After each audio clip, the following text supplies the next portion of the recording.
Hi Diane, hope you're having a great vacation. Looking forward to getting to see you next week. This is your video lesson for today. 3 things I want to talk about. I'll go down the list. If you have questions about anything or want me to look at anything, feel free to shoot a message over and I'll be more than happy to answer, give my 2 cents. Number 1 is musical alphabet review. Remember, musical alphabet is, if you're going to understand anything about how your guitar works or how music works, we need to know the musical alphabet. It's the most basic way of describing music or describing chords and notes that you're going to play. And understanding what notes are in what you're going to play. So if you're playing a pentatonic scale, you should know what notes are contained inside of it. Therefore, you know what it'll work with or what it won't work with. Very important. Most basic form musical alphabet is just A, B, C, D, E, F, G. A, B, C, D, E, F, G. Once you hit G, the whole thing starts back over again. So once you hit A, B, C, D, E, F, G, you start the whole musical alphabet back over again. Just keep on going up and up. The inverse is true as well, so you can go backwards. So you want to practice saying G, F, E, D, C, B, A. G, F, E, D, C, B, A. You notice that pretty quickly, forwards and backwards. Forwards obviously shouldn't be too much of a worry for you, but people do have to practice the backwards one a little bit. A tiny bit, not super hard. There's harder theory things than that, but start off very easy. Next thing to know with that is remember that there is no B sharp and there is no E sharp. You know, later on, when you get like really advanced stuff, like there are theoretical reasons, like you'll have those in there, but for a long time right now, we don't need to worry about that. So remember that there is no B sharp and no E sharp. What a sharp does is it raises a note by 1 fret. That's what it does. It looks like a hashtag or a pound sign, depending on who I'm talking to, what they're going to recognize it as. So that symbol right there, so see if I have an A right here on this fret here, just for that right now, that's A. If I go up 1 fret, that's an A sharp, because a sharp raises a note by 1 fret. There is something that lowers a note by 1 fret, but we're not going to talk about that today. We're going to make sure we are really solid with sharps first before we start messing with stuff like that. So sharp raises a note by 1 fret, and then what I want you to remember is that there is no B sharp, there is no E sharp, there is no E sharp, there is no B sharp. So then in your head you can go A sharp, B. We're not going to put B sharp because there's no B sharp for us right now. It goes to C, C sharp, D, D sharp, E, no E sharp, to F, F sharp, G, G sharp. Right? Practice that forwards and backwards. So when you're sitting there on the beach with toes in the sand and having a great time watching the waves roll in, A sharp, B, C, C sharp, D, D sharp, E, F, F sharp, G, G sharp. Practice it going backwards too. It takes a bit more thought. Like I said before, you want to practice the backwards twice as much as you practice the forwards. G sharp, G, F sharp, F, E, D sharp, D, C sharp, C, B, A sharp, A. You want to practice saying that forwards and backwards. The quicker you are at saying it, the quicker you're going to be able to find stuff on this guitar. If you don't practice that much and you have to go, oh, is it A, then A sharp, you know, the song is over, right? If you want to get good at reading these chord charts, the faster you can identify these spots on the guitar by saying musical alphabet, the faster you're just going to be at learning tunes. Right? That's the ultimate goal. So learn songs fast. And then, so I want you to do for homework is I guess we'll talk about that at the end of the video, your homework assignment.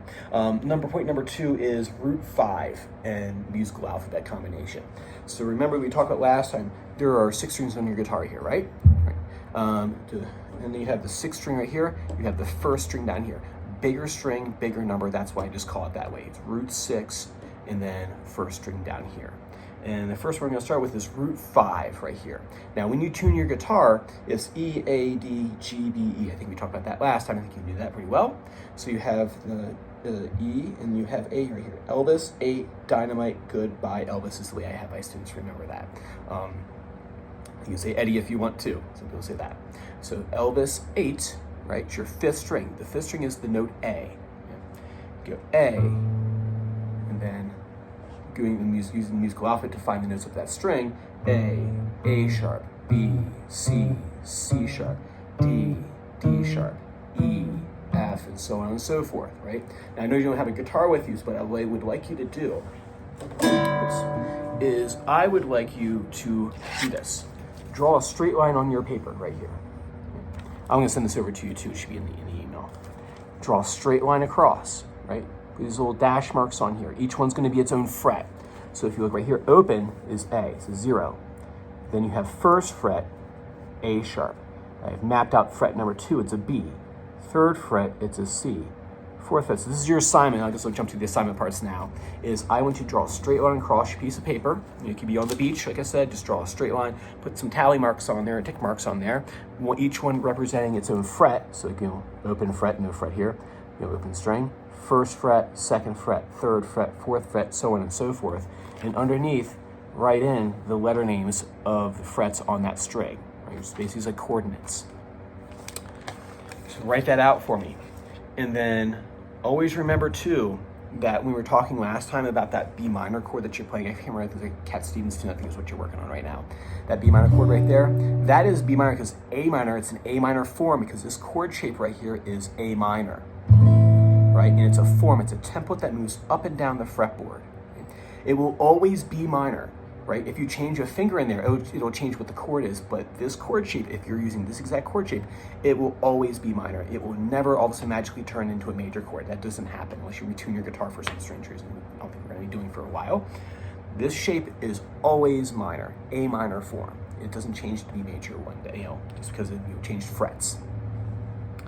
And let's see here. So the assignment is to recite the musical alphabet with sharps, going forwards and backwards, nice and easy, good pace. You don't want to be thinking too much when you're going backwards. So practice the backwards more than you practice the forwards. And then what I want you to do is I want you to map out the fifth string of the guitar on a piece of notebook paper or something, paper where we have the hotel paper, I guess you can use that too. Is map out the fifth string and write in the fret numbers and their corresponding musical alphabet letters. Then what I want you to do is I want you to memorize the third fret, the fifth fret, the seventh fret, and the 10th fret of your guitar on that string. The idea is that you don't want to be counting up the fretboard, going, okay, Doug, show me, okay, I know this shape is a minor shape right here, and I need to find the D minor, A sharp, B, C, C sharp, D, oh, there's D, right? You just want to kind of go to it right away. Now in the beginning, yeah, you're going to be counting up like that, but you want to create landmarks, spots on your fretboard that you just know is D, right? So if you memorize the third fret, okay, third fret C, C, C, C, right? When you get back in town, do it on your guitar. For right now, just memorize on a piece of paper. D, fifth fret's D, D, fifth fret is D, fifth fret is D, right? Memorize that. Then go, seventh fret is E, right? So you can have on your tally mark sheet, you write down, and then you can quiz yourself, okay? Third fret is C, fifth fret is D, seventh fret is E, 10th fret is G, because if you have those, you can go in either direction and know what note you're playing very quickly. So if you know that this is like a D here, for example, if you have to find C sharp real quick, you just hop down one fret. Uh-oh, there's my next one. Hang on 1 second here. Finish my thought with you first. I want you to memorize those 4 frets on that string, and then when you get back in town, we'll work on putting those on the fretboard and work on memorizing them with the guitar in your hands. So do those 2 things for me. Like I said, if you have any questions about any of that, feel free to shoot me over a message. I'll be more than happy to answer. And have a great rest of your vacation, and I'll see you next Monday at 3:30. Bye-bye.